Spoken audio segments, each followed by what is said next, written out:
Good morning students and welcome to your HLG classes.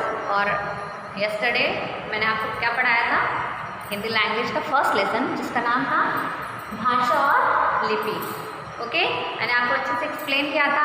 I hope आप लोगों को समझ में आया होगा। अगर नहीं समझ में आया तो फिर से मैं आपको इस लेसन को एक्सप्लेन करने वाली हूँ अगेन, ताकि अगर किसी को नहीं समझ में आया हो, आवाज़ क्लियर नहीं हो, तो आज वो अच्छे से लेसन को समझ ले। ओके, तो चलिए हम लेसन को स्टार्ट करते हैं। तो सबसे पहले मैं आपको बता दूं कि भाषा क्या है। भाषा क्या है बच्चों? भाषा एक साधन है, ठीक है। भाषा एक साधन है जिसके द्वारा हम अपने भावों और विचारों को एक दूसरे तक पहुंचाते हैं। जैसे कि बच्चों, उदाहरण के लिए जैसे मैं आपको पढ़ा रही हूँ, तो मैं भी क्या कर रही हूँ, भाषा का आदान प्रदान कर रही हूँ। आप समझ रहे हैं, हम दोनों के बीच में भाषा का आदान प्रदान हो रहा है, ठीक है। तो भाषा बहुत ही ज़्यादा महत्वपूर्ण है। अगर भाषा नहीं होगी तो हम कभी भी एक दूसरे के विचारों और भावों को नहीं समझ पाएंगे, ठीक है। तो भाषा इसलिए बहुत ज़्यादा महत्वपूर्ण है, इसलिए हम आज भाषा के बारे में पढ़ेंगे। तो आइए भाषा की सबसे पहले परिभाषा देख लेते हैं। भाषा की परिभाषा में यहाँ लिखी हुई है, भाषा वह साधन है जिसके द्वारा हम अपने भावों या विचारों को दूसरों के सामने प्रकट करते हैं तथा दूसरों के भावों और विचारों को समझते हैं। यानी हम स्वयं की जो अपने भाव और विचार जो होते हैं वो सामने वालों को समझाते हैं, और साथ ही साथ जो दूसरों का भाव और विचार है हम समझते हैं। तभी तो भाषा का आदान प्रदान होता है। अगर हम एक दूसरे की बातें नहीं समझेंगे तो भाषा का आदान प्रदान नहीं होगा, ठीक है। तो फिर से एक बार मैं इस परिभाषा आपको बता देती हूँ कि भाषा वह साधन है जिसके द्वारा हम अपने भावों या विचारों को दूसरों के सामने प्रकट करते हैं तथा दूसरों के भावों और विचारों को स्वयं समझते हैं, ठीक है। ये आपको अच्छे से इसको एक साधारण शब्द में ऐसे भी कह सकते हैं कि भाषा क्या है, वह साधन है जिससे हम एक दूसरे के भावों और विचारों को समझते हैं, ठीक है। समझ के बच्चों, आपको ये भाषा अच्छे से समझ में आ गई होगी, भाषा की परिभाषा भी अच्छे से समझ में आ गई होगी। अब भाषा के हम कुछ उदाहरण देख लेते हैं, क्योंकि जब तक उदाहरण नहीं देते हैं तब तक हमें कोई चीज़ अच्छे से नहीं समझ में आती। तो उदाहरण आइए हम देखते हैं। यहाँ पर मैंने कुछ उदाहरण लिखे हुए हैं, जैसे कि कविता पुस्तक पढ़ रही है। बच्चों, आप भी पुस्तक पढ़ते हैं ना, तो पुस्तक पढ़ते हैं तो भी आपके साथ क्या होता है, भाषा का आदान प्रदान होता है। अगर आपको भाषा का ज्ञान नहीं रहेगा, तो अगर यह भाषा आप नहीं जानेंगे उस पुस्तक की, तो आप कभी भी उस पुस्तक के बारे में पढ़ के समझ नहीं पाएंगे, ठीक है। तो यह भी क्या है, तो भाषा ये भी क्या है, पुस्तक भी क्या है, भाषा साधन है, ठीक है। कविता पुस्तक पढ़ रही है, यानी वो पढ़ के कविता पुस्तक को समझ रही है। तो ये क्या है, भाषा का एक उदाहरण है, ठीक है। उसी प्रकार अगला उदाहरण देखेंगे, रमेश पत्र लिख रहा है। बच्चों, आप भी पत्र लिखते हैं, बहुत सारे पत्र क्या है, पत्र भी एक माध्यम है भाषा का, ठीक है। पत्र के द्वारा हम अपनी बातों को, विचारों को दूसरों तक समझाते हैं तथा दूसरे के विचारों को स्वयं समझते हैं, ठीक है। जैसे आप पत्र किसी को लिखते हैं तो आप अपने सारे विचार क्या करते हैं, लिख कर उस पत्र में दूसरे तक पहुंचाते हैं। उसी तरह जब पत्र आता है तो हम क्या करते हैं, उसको पढ़कर समझते हैं। तो ये भी भाषा का क्या हुआ, आदान प्रदान हुआ। जैसे कि आप अगर विद्यालय में पढ़ते हैं तो फिर जब आपको छुट्टी लेनी होती है तो आप क्या लिखते हैं, पत्र लिखते हैं ना, प्रधानाचार्य को पत्र लिखते हैं, ठीक है। तो फिर उसमें आप क्या करते हैं, उसमें भी भाषा का अपनी जो परेशानी है जिसकी वजह से आप छुट्टी ले रहे हैं वो आप उसमें व्यक्त करते हैं, तो अपनी भाषा का आदान प्रदान करते हैं, ठीक है। इस तरह या अपने सगे संबंधी को या अपने मित्र को अगर आप पत्र लिखते हैं तो भी क्या होता है, भाषा का आदान प्रदान होता है, ठीक है। ये भी भाषा का एक बहुत अच्छा उदाहरण है। आइए अगला उदाहरण देखते हैं। अध्यापक कक्षा में पढ़ा रही है। जब अध्यापक या अध्यापिका आपको पढ़ाती है या पढ़ाते हैं तो फिर क्या होता है, वो अपनी बातों को आपको समझाते हैं और आप उनकी बातों को समझते हैं। तो यह भी भाषा का एक उदाहरण है, ठीक है।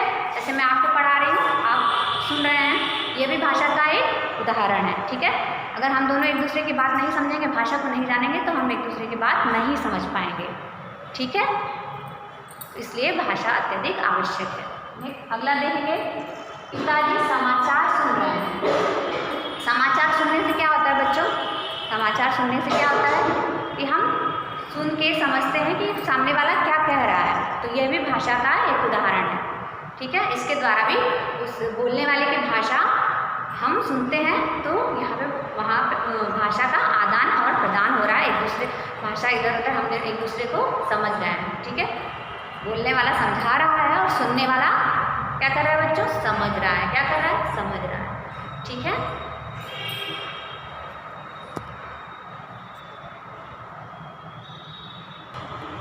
स्टूडेंट्स, अभी मैंने आपको बताया कि भाषा किसे कहते हैं, भाषा की परिभाषा क्या होती है, भाषा का क्या महत्व है हमारे लिए, ठीक है। और मैंने साथ में आपको बहुत सारे उदाहरण भी दिए भाषा के, कि हम पत्र लिखते हैं या फिर हम बोलते हैं तो सामने वाला सुनता है।